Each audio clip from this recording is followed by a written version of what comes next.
El retrato de Dorian Gray, de Oscar Wilde. Esta es la parte 7.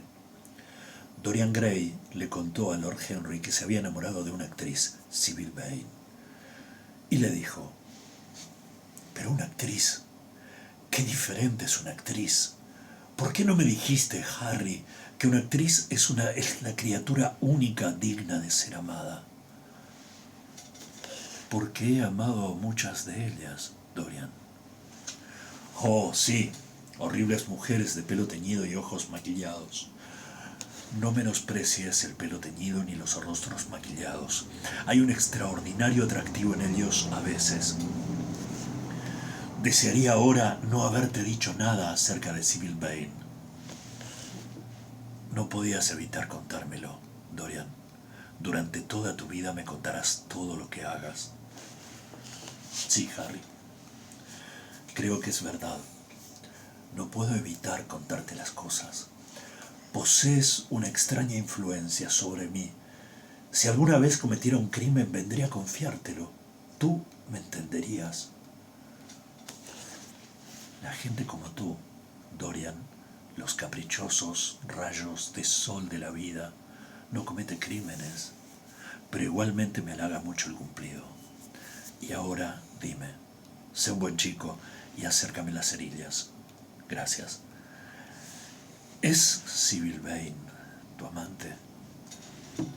Dorian Gray se puso de pie con un salto, con las mejillas encendidas y los ojos en llamas.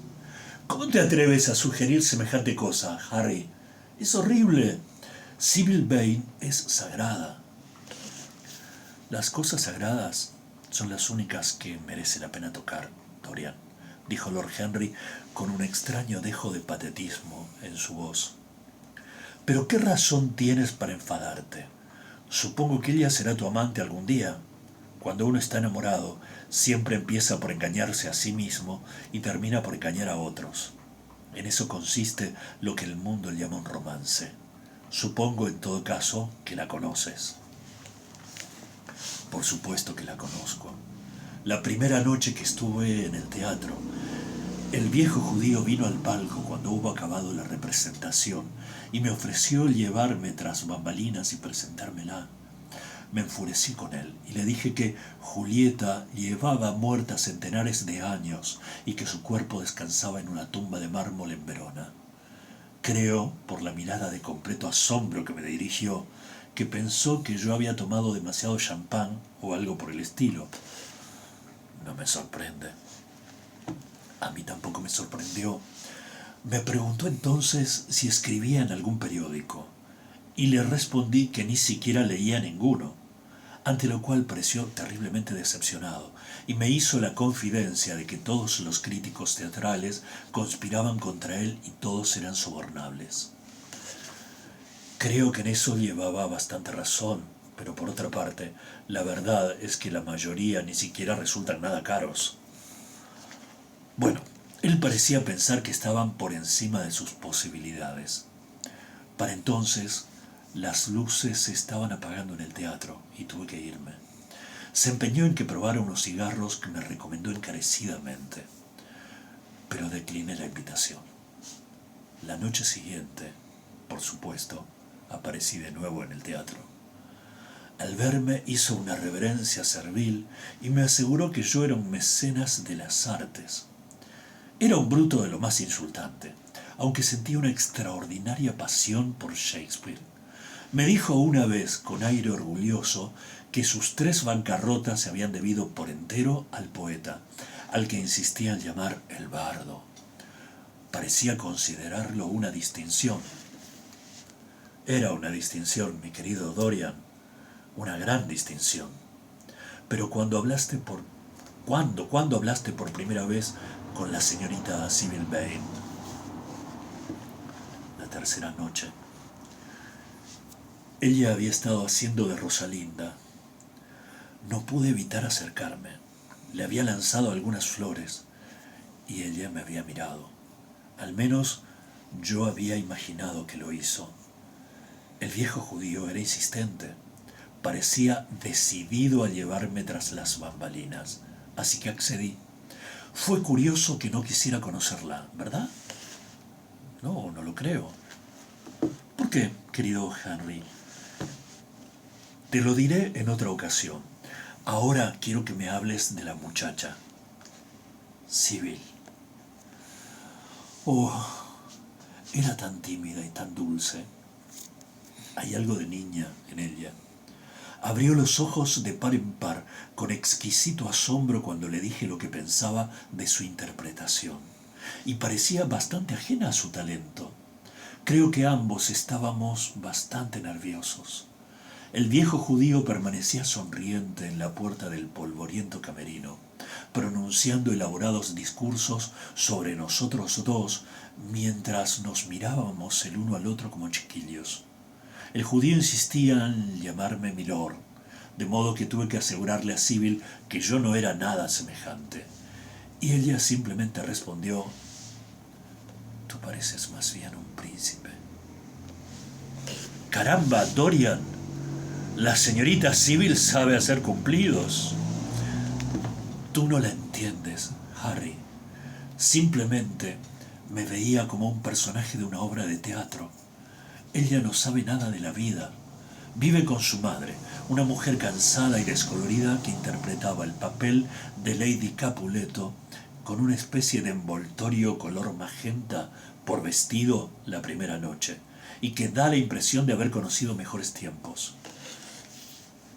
Conozco esa apariencia, siempre me deprime.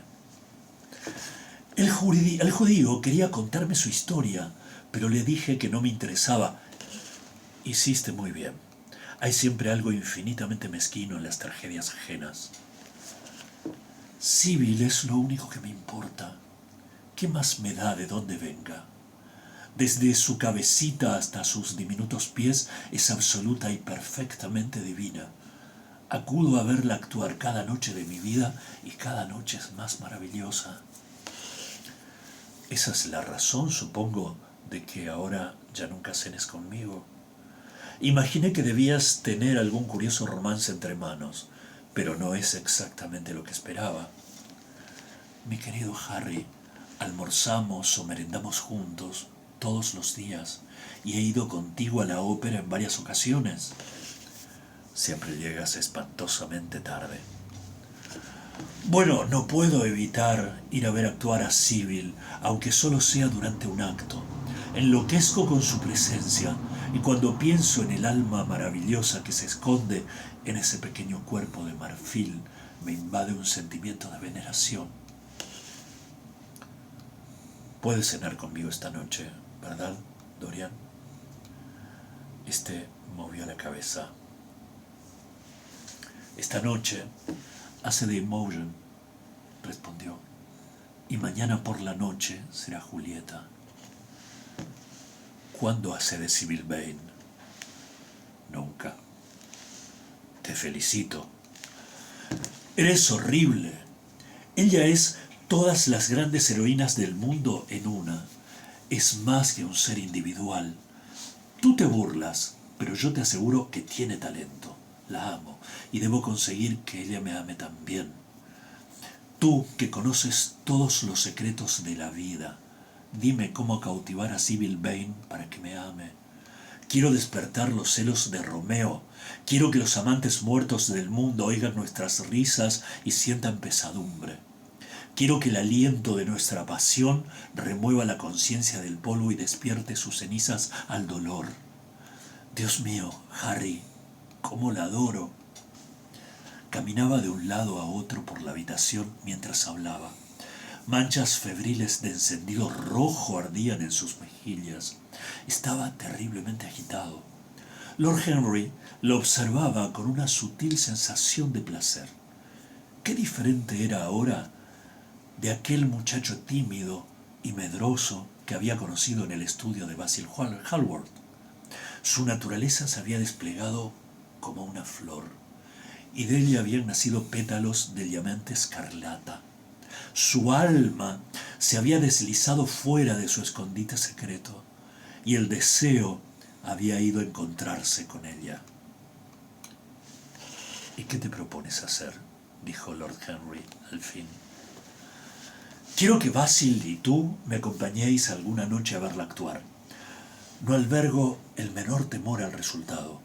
No seréis capaces de negaros a reconocer su genialidad. Luego no tendremos más remedio que liberarla de las manos del judío. Está obligada a seguir con él durante 3 años más. Al menos durante 2 años y 8 meses, en este momento. Por supuesto, tendré que pagarle. Cuando todo esté arreglado, alquilaré un teatro en el West End y haré que actúe en las condiciones apropiadas. Causará el mismo furor al mundo que me ha causado a mí. Imposible, mi querido muchacho. Sí, lo hará. No solo posee arte, consumado instinto artístico, sino también personalidad. Y tú a menudo me has dicho que son las personalidades, no los principios, los que mueven los tiempos. Está bien. ¿Qué noche iremos? Déjame ver. Hoy es martes.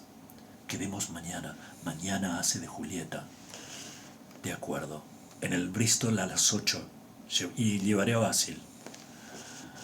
A las 8 no, Harry, por favor. A las 6:30. Debemos estar allí antes de que se levante el telón. Tenéis que verla en el primer acto, cuando se encuentra con Romeo. Las 6:30. Vaya hora. Será como tomar el té durante la cena. Pero como desees. ¿Verás a Basil antes o debo escribirle yo? Mi querido Basil, lo he perdido de vista desde hace una semana. Y no está nada bien de mi parte, pues me envió el retrato con un maravilloso marco que diseñó él mismo. Y aunque estoy algo celoso de ese cuadro, por ser todo un mes más joven que yo, debo admitir que me encanta. Quizás sería mejor que tú le escribieras. No quiero verme a solas con él. Dice cosas que me incomodan. Lord Henry sonrió. Te da buenos consejos, supongo. La gente es muy aficionada a regalar a otros lo que más necesita para sí. No querrás decir que Basil sufre por alguna pasión o está viviendo algún romance, ¿verdad? No sé si sufre por alguna pasión, pero sin ninguna duda está viviendo un romance, dijo Lord Henry con una mirada divertida. ¿Nunca te lo he hecho saber? Nunca. Debo preguntarle. Oírlo me sorprende mucho. Es el mejor de los amigos, pero me parece un poco filisteo. Desde que te conozco a ti, Harry, he descubierto eso. Basil, querido muchacho, vuelca en su obra todo lo encantador que hay en el mundo. La consecuencia es que a la vida no le deja nada, salvo sus prejuicios, sus principios y su sentido común. Los únicos artistas personalmente atractivos que he conocido son los malos artistas. Los buenos se lo entregan todo a su arte y de ese modo se vuelven ellos mismos del todo carentes de interés. Un gran poeta, un poeta verdaderamente grande, es la más antipoética de las criaturas. Pero los poetas inferiores son absolutamente fascinantes. Cuanto peores son sus rimas, más peculiar su apariencia. El mero hecho de haber publicado un libro de sonetos de segunda categoría vuelve a un hombre bastante irresistible. Él vive la poesía que no es capaz de escribir. Los otros escriben la poesía que no se atreven a hacer realidad. Me pregunto si realmente es así, Harry, dijo Dorian Gray, poniendo un poco de perfume en su pañuelo de un gran frasco con tapón de oro que había sobre la mesa. Debe de serlo si tú lo dices. Y ahora tengo que irme. Imogen me está esperando. No te olvides de lo de mañana. Adiós. En cuanto salió de la habitación, los párpados pesados de Lord Henry se cerraron y empezó a pensar. Ciertamente, pocas personas se le habían interesado tanto como Dorian Gray, pero la loca adoración que el muchacho sentía por otra persona no le causaba ni la más leve punzada de incomodidad o celos. Le gustaba la idea. Hacía su estudio aún más interesante. Siempre lo habían fascinado los métodos de la ciencia, pero el objeto material ordinario de la ciencia le parecía trivial y carente de importancia. Por eso había empezado a viviseccionarse a sí mismo y había terminado viviseccionando a otros. La vida humana, esa era la única cosa que le parecía digna de investigación. No existía ninguna otra cosa de valor en comparación con ella. Cierto era que, mientras uno observaba la vida en su curioso crisol de dolor y placer, no podía cubrirse el rostro con ninguna máscara de cristal, ni evitar que los gases sulfúreos perturbasen la mente o enturbiasen la imaginación con fantasías monstruosas y sueños deformes. Había venenos tan sutiles que conocer sus propiedades no podía más que hacerlo a uno enfermar. Había males tan extraños que uno tenía que sufrirlos si buscaba entender su naturaleza. Y sin embargo, qué gran recompensa se recibía a cambio. Qué maravilloso el mundo entero se nos volvía. Advertir la dura y curiosa lógica de la pasión y la colorida vida emocional del intelecto. Observar dónde se encontraban y dónde se separaban la una del otro. En qué punto se convertían en una misma cosa y en qué punto entraban en discordia. Cuánto placer había en ello. ¿Qué importaba el precio? Uno nunca pagaba demasiado a cambio de una sensación. Era consciente, y la idea iluminó de placer sus ojos castaños de ágata, de que a través de unas palabras suyas, palabras de música pronunciadas con música, el alma de Dorian Gray se había vuelto hacia aquella cándida muchacha y se había arrodillado ante ella para venerarla. En gran medida, el muchacho era su propia creación. Lo había hecho precoz. Eso ya era algo. La gente común esperaba hasta que la vida desplegaba ante ella sus secretos. Pero para unos pocos, para los elegidos, los misterios de la vida se mostraban antes de que se apartase al verlo. A veces esto ocurría por efecto del arte, y principalmente por efecto del arte de la literatura, que trataba de manera inmediata con las pasiones y el intelecto. Pero de vez en cuando una personalidad compleja ocupaba su lugar y desempeñaba el oficio del arte.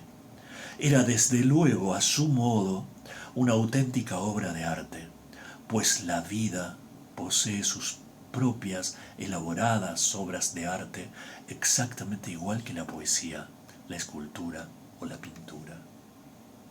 Sí, el muchacho era precoz. Estaba recogiendo su cosecha mientras era primavera todavía.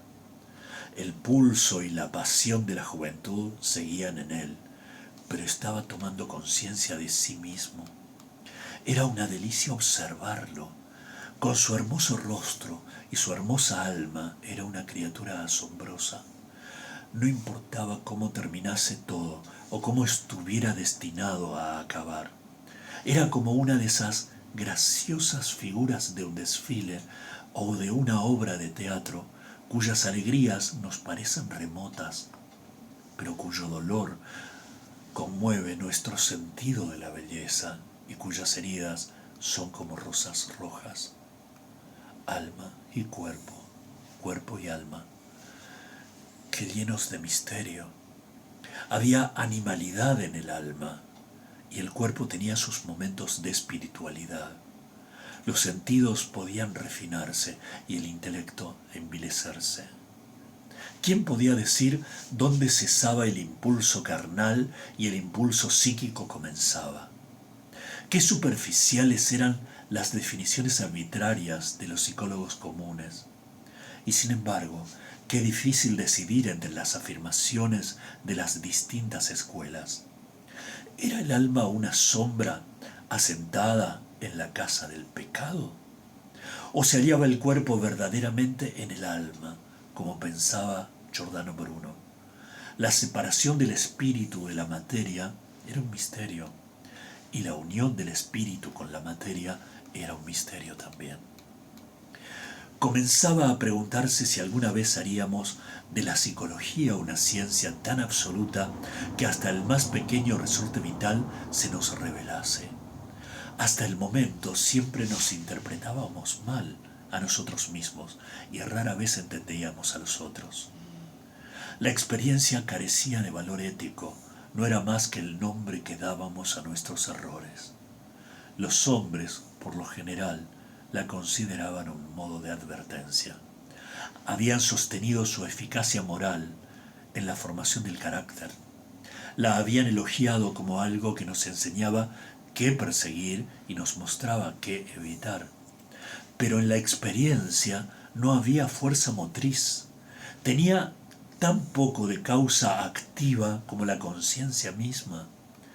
Todo lo que en realidad demostraba que nuestro futuro sería el mismo que nuestro pasado, y que el pecado que habíamos cometido una vez con aversión lo cometeríamos muchas veces con deleite. Le parecía claro que el método experimental era el único por el que podía llegar a cualquier análisis científico de las pasiones. Y desde luego Dorian Gray era un sujeto hecho a su medida y parecía prometer ricos y fructíferos resultados. Su repentino loco amor por Sybil Vane era un fenómeno psicológico de interés no pequeño. No había duda de que la curiosidad tenía mucho que ver con él. La curiosidad y el deseo de buenas experiencias, nuevas, aunque no fuera en absoluto simple, sino más bien una muy compleja pasión. Lo que tenía del instinto puramente sensual de la juventud se había visto transformado por los efectos de la imaginación, convertido en algo que al muchacho mismo le parecía muy lejos del sentido, y por esa misma razón más peligroso. Eran las pasiones acerca de cuyo origen nos engañábamos las que más poderosamente nos tiranizaban.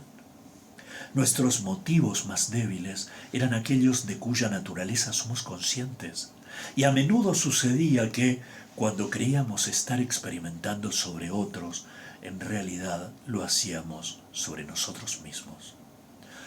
Hallándose Lord Henry sumido en estas ensoñaciones, llamaron a la puerta. Entró su ayuda de cámara y le recordó que era hora de vestirse para la cena. Se levantó y miró a la calle. El crepúsculo había invadido de oro escarlata las ventanas más altas de las casas de enfrente. Los cristales resplandecían como láminas de metal al rojo vivo. El cielo en lo alto era como una rosa que desmaya. Pensó en los colores de fuego de la vida del joven Dorian Gray y se preguntó cómo acabaría todo. Cuando volvió a su casa, hacia las 12:30, vio un telegrama sobre la mesa del vestíbulo. Lo abrió y descubrió que lo enviaba Dorian.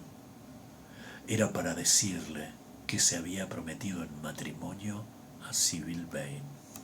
Y aquí finaliza el capítulo 3.